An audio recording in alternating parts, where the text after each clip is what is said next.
សួរខ្ញុំបាទសវណ្ណារាជាពិធីករបានជ្រើសរើសយករថយន្ត MG សម្រាប់ការប្រើប្រាស់នៅក្នុងគ្រួសារនៅក្នុងឱកាសពិធីបុណ្យចូលឆ្នាំប្រពៃណីជាតិខ្មែរខាងមុខនេះខ្ញុំបាទបានជៀវនៅរថយន្ត MG សម្រាប់ការផ្ដល់ជូនកាដូពិសេសទៅដល់លោកប៉ាអ្នកម៉ាក់ក្នុងការធ្វើដំណើរទីជិតទីឆ្ងាយនៅកន្លែងកំសាន្តក៏ដូចជា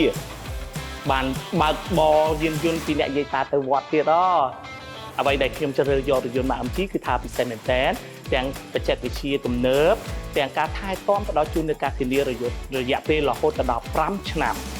អញ្ចឹងកុំភ្លេចបើចង់បានរថយន្តទំនើបទាន់សម័យនៅក្នុងការប្រើប្រាស់នៅក្នុងគ្រួសារសូមកុំភ្លេចរថយន្ត MG